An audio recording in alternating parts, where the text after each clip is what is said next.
Sir ಅದೇ ಈಗ ಆಮ್ ಆದ್ಮಿ ಪಕ್ಷದವರೇನು ಭ್ರಷ್ಟರ ಪಟ್ಟಿ ಬಿಡುಗಡೆ ಮಾಡಿದ್ದಾರೆ, ಅದರಲ್ಲಿ ರಾಹುಲ್ ಗಾಂಧಿ ಫೋಟೋನು ಇದು ಮಾಡಿದ್ದಾರೆ. ಈಗ ಭ್ರಷ್ಟಾಚಾರದ ಬಗ್ಗೆ ಜೈಲಿಗೆ ಹೋಗಿ ಬಂದವರು ಯಾರು? ಕೇಜ್ರಿವಾಲ್.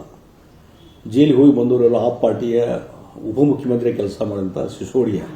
ಇವರೆಲ್ಲ ಜೈಲಿಗೆ ಹೋಗಿ ಬಂದಾರ. ಒಂದು 8-10 ಜನ ಆಪದ ಸರ್ಕಾರದಲ್ಲಿದ್ದ ಮಂತ್ರಿಗಳು ಜೈಲು ಕಂಡು ಬಂದಿದ್ದಾರೆ. ಕೆಲವರು ಜೈಲಿನಲ್ಲೇ ಅದಾರ, ಅದು ಕರಪ್ಷನ್ ಚಾರ್ಜಸ್ ಮೇಲೆ.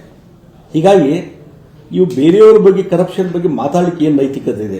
ಈಗ ರಾಹುಲ್ ಗಾಂಧಿ ಕರಪ್ಷನ್ ಬಗ್ಗೆ ಮಾತಾಡ್ತಾರೆ. ಹಂಗಾರೆ ನೀವು ಅವ್ರು ಕೂಡ ಹಿಂದಿ ಒಕ್ಕೂಟ ಅಂತ ಏನು ಮಾಡಿರಲಿಲ್ಲ, ಅವ್ರು ಕೂಡ ಇಲ್ಲಿವರೆಗೆ ಯಾಕೆ ಇದ್ರಿ ಅಂತ ನೀವು ಅವಾಗ ಯಾಕೆ ಪ್ರೊಟೆಸ್ಟ್ ಮಾಡಲಿಲ್ಲ?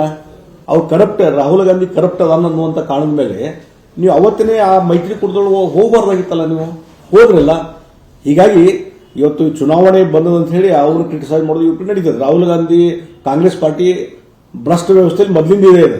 ಇಡೀ ದೇಶವನ್ನು ಲೂಟಿ ಮಾಡಿದಂಥ ಯಾವುದಾದ್ರೂ ಪಾರ್ಟಿ ನಂಬರ್ 1 ಸ್ಥಾನದಲ್ಲಿದ್ದರೆ ಅದು ಕಾಂಗ್ರೆಸ್ ಪಾರ್ಟಿ, ಅದು ಗಾಂಧಿ ಫ್ಯಾಮಿಲಿ.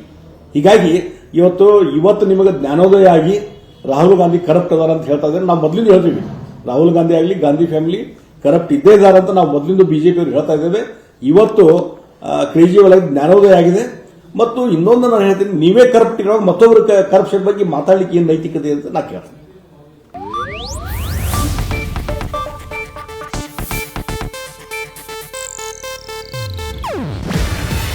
ಇದು ಏಷ್ಯಾನೆಟ್ ನ್ಯೂಸ್ ನೆಟ್ವರ್ಕ್ ಪ್ರಸ್ತುತಿ. ನೀವು ನೋಡ್ತಿದ್ದೀರಾ ಏಷ್ಯಾನೆಟ್ ಸುವರ್ಣ ನ್ಯೂಸ್.